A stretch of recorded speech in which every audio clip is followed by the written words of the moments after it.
esta manera dejamos formalmente inaugurada la 22 edición de esta serie de diálogos y entonces damos la palabra al viceministro Carlos Fernández de Cosío, quien hará una intervención especial sobre temas que son de interés para este evento. Muchas gracias a todas y todos.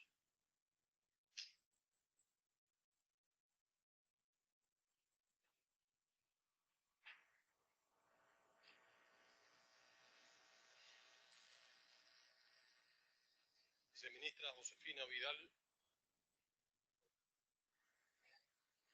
Viceministra Josefina Vidal, embajador José Ramón Cabañas, director del CIPI, embajador Rogelio Sierra, rector del IRRI, miembros del cuerpo diplomático, invitados, académicos y amigos.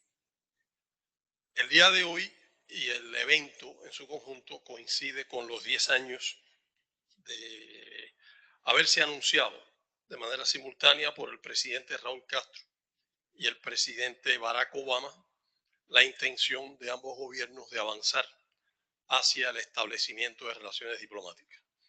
Va a haber un panel que se va a dedicar específicamente a eso y estoy seguro que a lo largo de este evento se mencionará el tema, de modo que en mi intervención no pienso profundizar en ese tópico. Sí quisiera mencionar que desde nuestro punto de vista hay 4 verdades que saltan a la vista con respecto a este 10º aniversario. Uno es que Cuba cumplió con todos los compromisos que asumió, varios de ellos por escrito, con respecto al establecimiento de las relaciones bilaterales y al discreto avance que hubo en los vínculos en ese periodo. Mientras que el gobierno de Estados Unidos los ha incumplido prácticamente todos. Esa es una primera verdad que nosotros registramos y pensamos que salta a la vista. La segunda es que el breve acercamiento que hubo en ese periodo resultó positivo. Resultó positivo para Cuba, resultó positivo para Estados Unidos y concitó el respeto, digamos que la felicitación e incluso la admiración de muchos gobiernos en el mundo, entre ellos gobiernos muy cercanos a Cuba y gobiernos que son aliados de Estados Unidos también, y en particular en nuestra región de América Latina y el Caribe. Eso, en nuestra opinión, es una segunda verdad que salta a la vista. La tercera es que en los últimos 8 años, no en los últimos 10, en los últimos 8 años y durante la mayor parte de los vínculos de Estados Unidos con Cuba desde 1959, lo que ha prevalecido es la agresión como característica definitoria de los vínculos entre los dos países. Y la cuarta verdad que salta a la vista es que en esta difícil relación entre Cuba y los Estados Unidos hay un país agresor y hay un país agredido.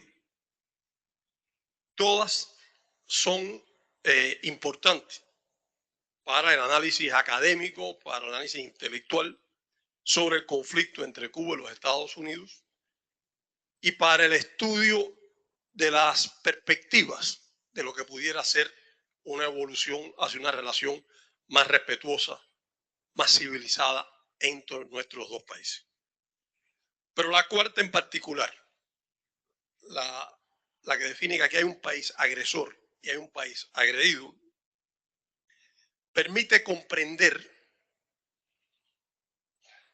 la incongruencia de pretender ver este conflicto y este problema en un balance simétrico, en un balance en el que haya responsabilidades equiparables y permite además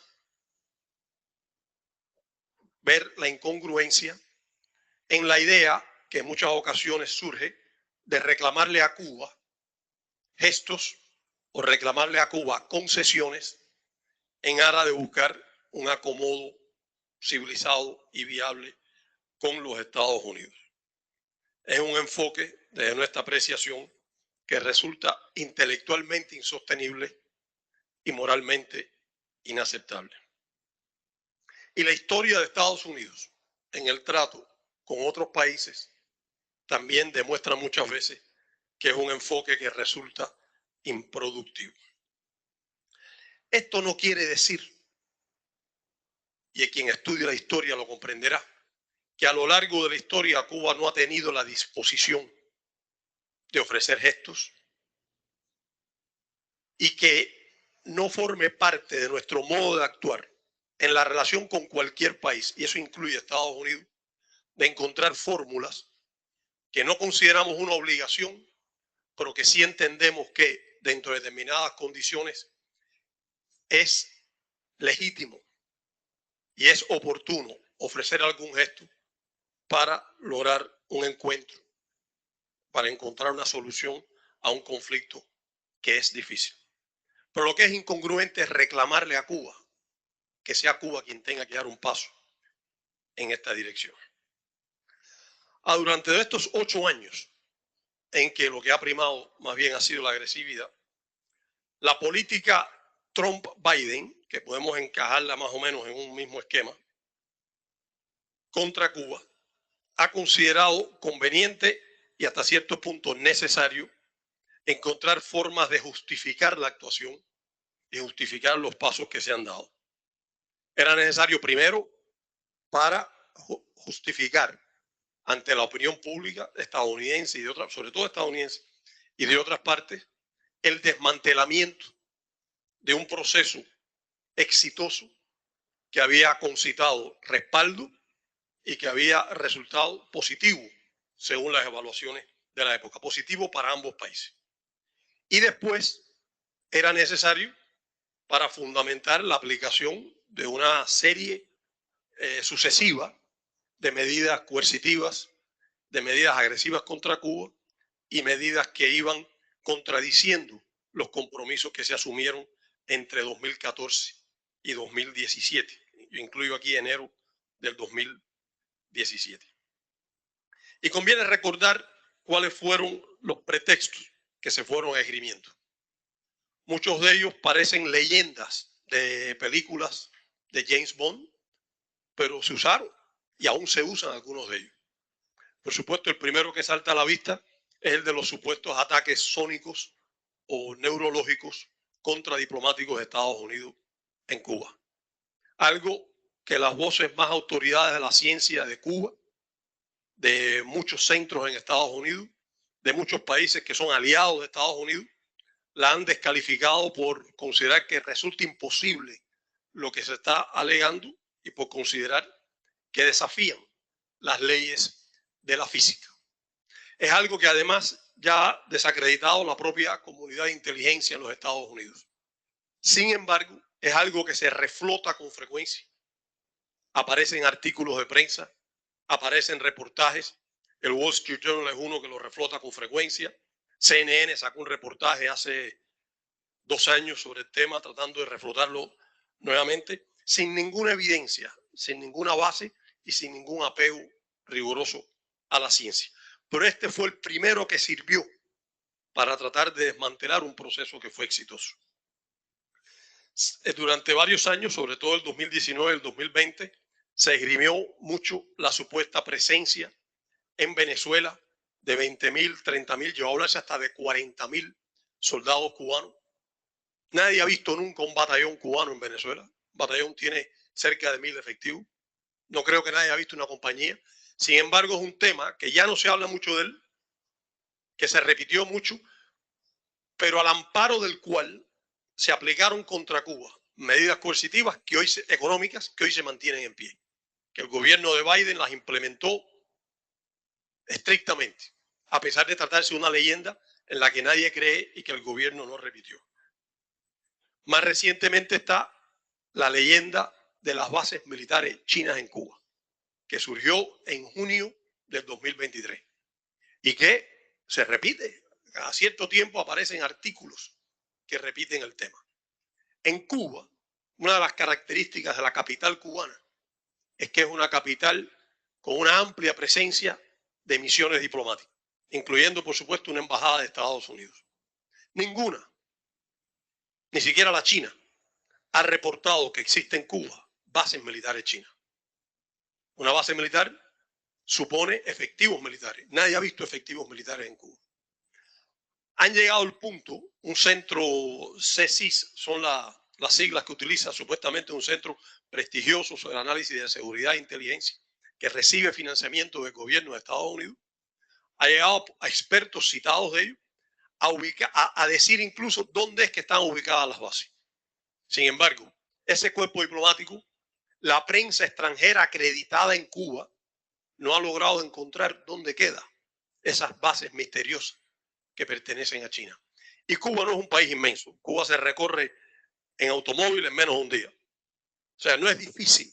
El que quiera buscar y quiera encontrar, ubicar el lugar y sacar una foto y demostrar que es verdad esto que se alega en la prensa, que el gobierno de Estados Unidos no se toma el trabajo de desmentir. Y estoy seguro que si hay un gobierno en esta tierra que conoce si hay o no hay una base militar china en Cuba, es el gobierno de Estados Unidos. Se promulgó la idea de que Cuba era una influencia maligna en la región de América Latina y el Caribe. Se sabe que nuestro país tiene relaciones diplomáticas con todos los países de la región. Con la mayoría de ellos son relaciones de amistad y de cooperación y solidaridad. Que nuestro país ha contribuido con programas sociales en buena parte de los países y contribuye hoy en buena parte de los países de la región. Y además nuestro país ha sido activo y ha sido reconocido por ser activo en contribuir al proceso de paz en Colombia, pagando incluso un costo político grande por mantenerse en ese esfuerzo solidario con una nación hermana de América Latina y el Caribe. Y está la sucia campaña contra los servicios médicos que presta Cuba en muchas partes del mundo, acusando que se trata de trata de personas o que se trata de esclavitud. Y se llega al punto de aprobar fondos que se distribuirían a través de la USAID, la Agencia de Cooperación de Estados Unidos, para comprar testigos que vengan y digan que ellos tienen evidencia de que con la cooperación y con los servicios médicos internacionales de Cuba se practica la esclavitud o se practica la trata de personas. Este esfuerzo de Cuba, que ha sido elogiado por muchos gobiernos del mundo, por algunos políticos de Estados Unidos y por lo menos por 2 secretarios generales de Naciones Unidas, cumple estrictamente con las normas y los principios de Naciones Unidas sobre la cooperación sur-sur, que descansa en la noción de la complementariedad entre países en desarrollo, cada cual aporta lo que tiene.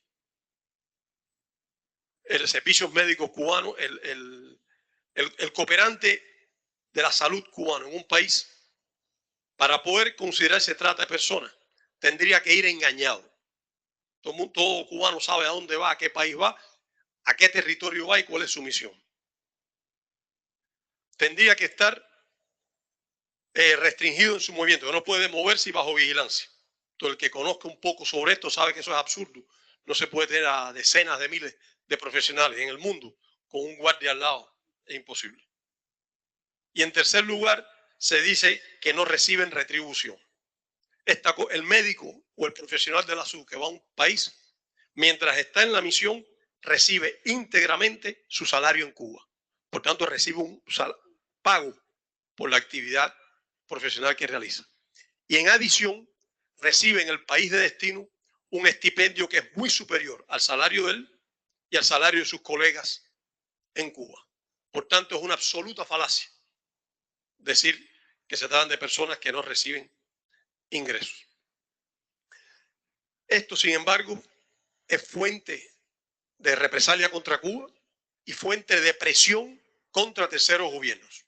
Gobiernos que reclaman estos servicios y constituyen además un insulto y una ofensa a los gobiernos que participan en esta cooperación. Se suman las leyendas con respecto al tema de los derechos humanos. Y otra falacia promovida por un país cuyo récord en materia de abusos y atropello de los derechos humanos están ampliamente documentados. Atropellos que se cometen dentro de Estados Unidos contra la población estadounidense y que se cometen en otras partes del mundo. Es un país además con una trayectoria de respaldo a varios de los regímenes más atroces que ha conocido la humanidad y aliado del genocidio y de las operaciones de limpieza étnica, no en el pasado, que se cometen hoy en este mundo. Sobre la base de estas mentiras y estas falacias utilizadas como pretexto, el gobierno de Trump impuso contra Cuba la política que él mismo llamó de máxima presión económica y que Biden ha continuado aplicando y que implica en la práctica el reforzamiento del bloqueo a una escala sin precedentes.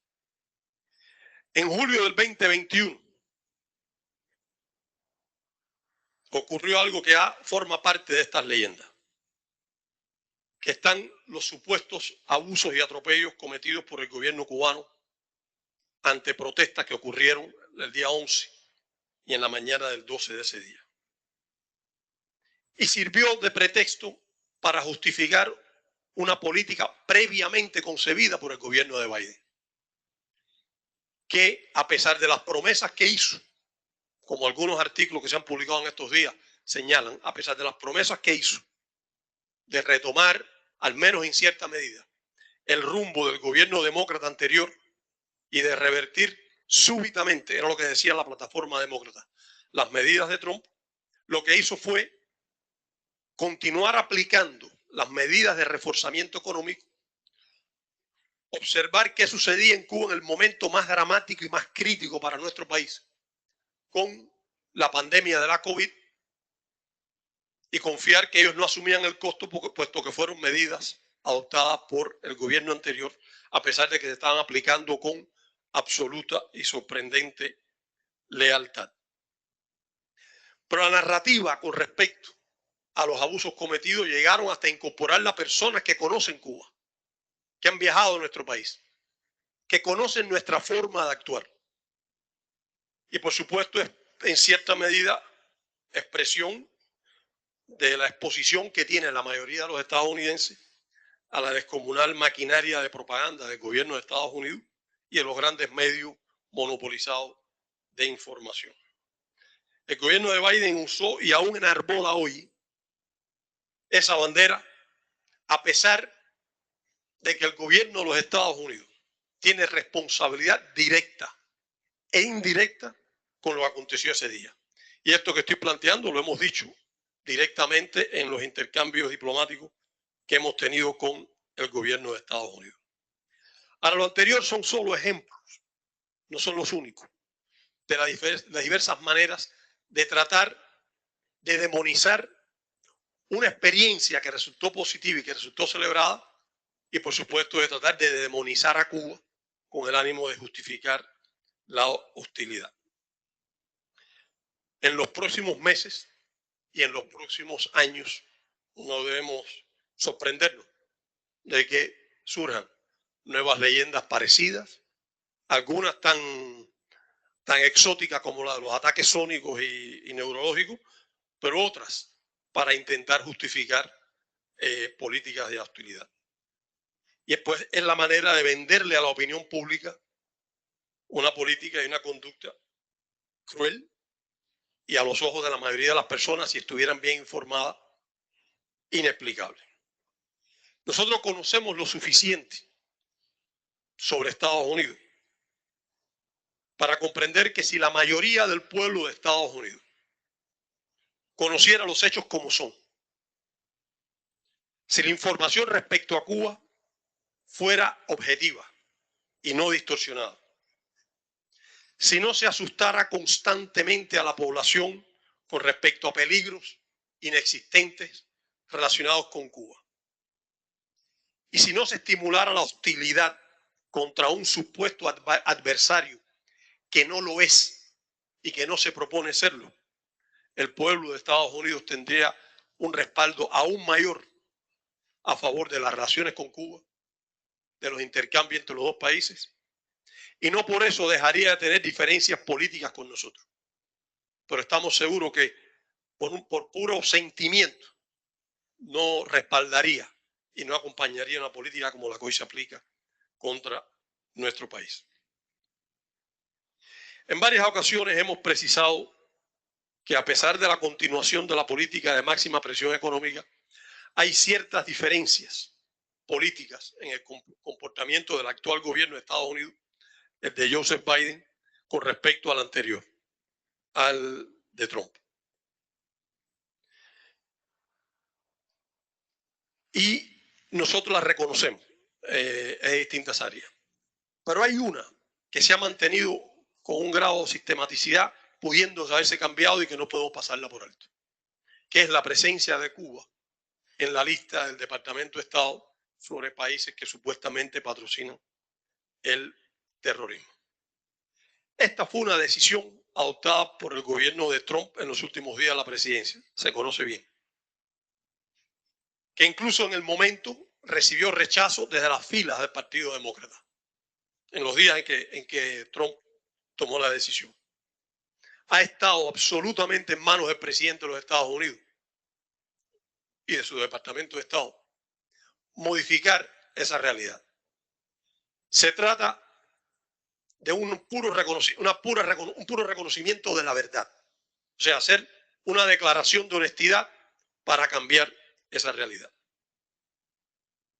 El gobierno de Estados Unidos conoce perfectamente bien que Cuba no patrocina el terrorismo. Tiene absoluta claridad.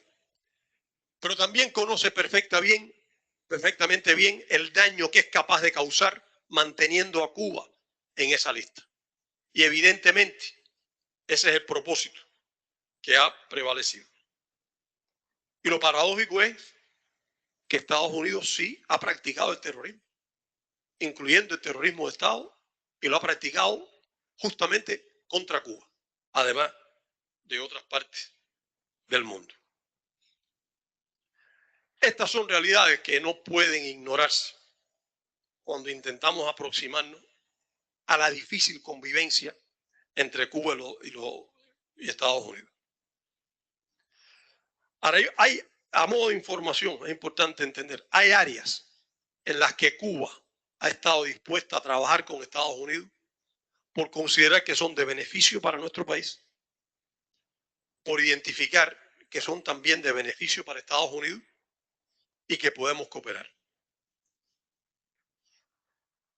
Cuba pudo haber dicho, con esta hostilidad, en la manera que se presenta, no tenemos razones para estar interactuando con Estados Unidos.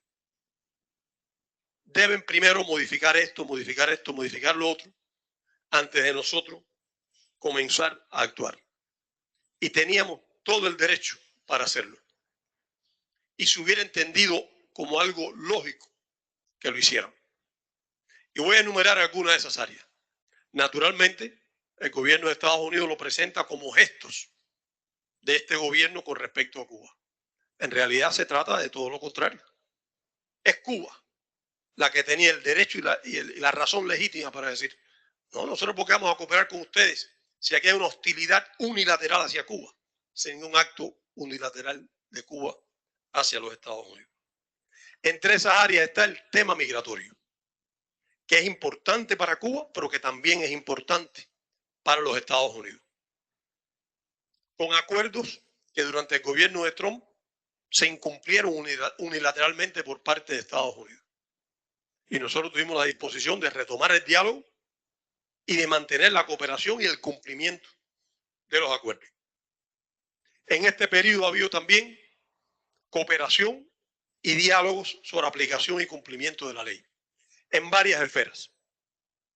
Nuevamente un tema en el que por el simple hecho de estar Cuba en la lista de estados patrocinadores del terrorismo, tendríamos razones más que suficientes de decirle, mire, nosotros con ustedes no vamos a dialogar, ustedes están calumniando a Cuba, causando un costo económico grande a la economía y a la población cubana sobre la base de ese pretexto. ¿Qué sentido tiene que nosotros tengamos diálogo? Nosotros, como gesto, dijimos, vamos a conversar. Le interesa a Estados Unidos, nos interesa a nosotros, es útil, puede contribuir a la relación bilateral.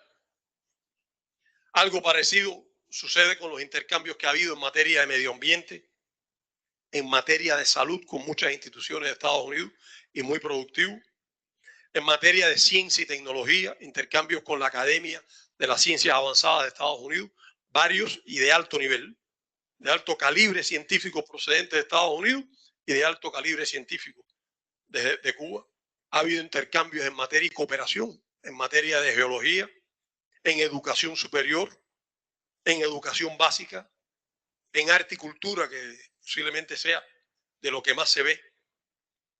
O sea que ha habido áreas que han demostrado la utilidad de una relación civilizada y respetuosa.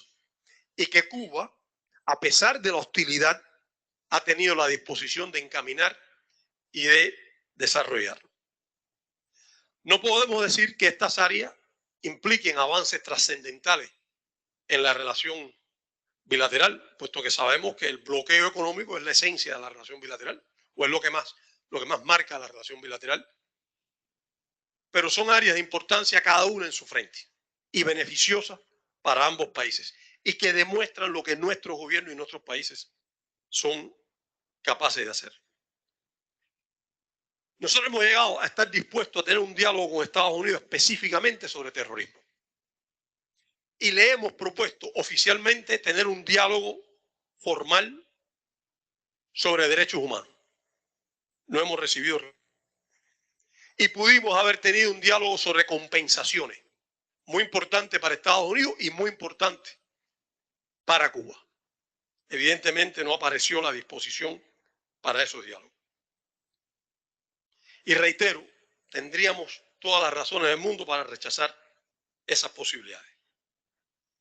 Entonces, quienes con dedicación han estudiado la difícil relación entre Cuba y Estados Unidos cuentan con evidencias, no solo de ahora, sino históricas, sobre el empeño consistente del gobierno cubano a lo largo de la revolución y de los años de revolución en buscar un entendimiento con Estados Unidos. La ausencia de ese entendimiento no ha quedado por nosotros. La supuesta falacia de que Cuba tiene oportunidades perdidas y que había oportunidades y no quisieron aprovecharlas es falaz. Y es tratar de culpar al agredido desde el lado de quien es el agresor. Y quienes recién se adentran en estos estudios, si buscan, encontrarán evidencias de esto. Ahora, frente al periodo que se avecina, sobre el que hay mucha especulación y muchos vaticinios, nuestra conducta seguirá siendo consistente. No será Cuba la que propondrá o la que tomará la iniciativa para suspender los diálogos que existen, para suspender la cooperación que existe, y ni siquiera los discretos intercambios en algunos temas sensibles. Esa iniciativa no será de Cuba. Nuestra posición seguirá siendo consistente con la que hemos tenido a lo largo de 64 años. En las deliberaciones de este encuentro, estoy seguro que seremos testigos de algunas apreciaciones, algunos vaticinios sobre qué es lo que se puede esperar en los próximos meses, en los próximos 4 años en la relación bilateral. Y no es absurdo, se conoce bien la trayectoria del gobierno anterior de Trump. Muchos aquí tienen profundos conocimientos sobre lo que ha sido la relación bilateral y no es difícil tratar de diseñar escenarios sobre lo que puede ocurrir.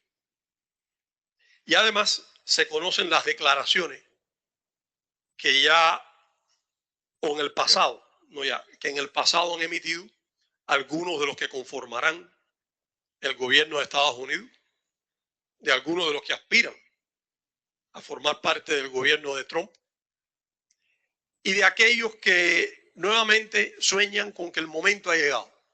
Para ellos el momento es ver la destrucción de la Cuba que se ha edificado durante los últimos 60 años o más. Y creen que el momento ha llegado de verdad. Y eso se escucha, sale en la prensa. Nosotros, por supuesto, separemos, veremos, estaremos atentos a la actitud que asuma el nuevo gobierno. Pero la disposición de Cuba continuaría siendo la misma que hemos tenido a lo largo de estos 64 años. Dispuesto a desarrollar con Estados Unidos una relación que sea seria, que sea respetuosa entre los dos países y que, por supuesto, proteja los intereses soberanos de ambos países. Ahora, lo cierto es, eso lo sabe cualquiera, que el gobierno de Estados Unidos ha causado mucho daño al pueblo de Cuba y que lo continúa causando hoy. Y podrá en el futuro provocar perjuicios aún mayores en los próximos años. El objetivo de perjudicar sin piedad al pueblo de Cuba podrá alcanzarlo, puesto que el gobierno de Estados Unidos es un gobierno poderoso y cuenta con la capacidad destructiva para causar ese tipo de daño. Y de proponerse hacerlo, por supuesto, esgrimirá cuanta pretexto, cuanta mentira le sirva, sin importarle cuán creíble sea y cuántas personas creen en lo que se diga. Lo que no podrá hacer es alcanzar la meta de doblegar la voluntad de los cubanos, nuestra voluntad. Eso no podrá hacerlo, no se ha podido hasta ahora y no se podrá. No tiene la capacidad de obligar a Cuba o de convencer de que el abandono de nuestros derechos soberanos y el abandono o que la renuncia a la libre determinación sean opciones viables para la nación cubana. Y no nos engañemos, es en eso, en ese conflicto, en lo que se centra la contradicción fundamental de estos casi 66 años. O sea, la incapacidad recurrente de casi todos los gobiernos de Estados Unidos y todos los periodos a aceptar que Cuba es un Estado soberano y tiene el derecho a hacerlo. Deseo éxito aquí en el seminario. Estaré atento a él. Muchas gracias.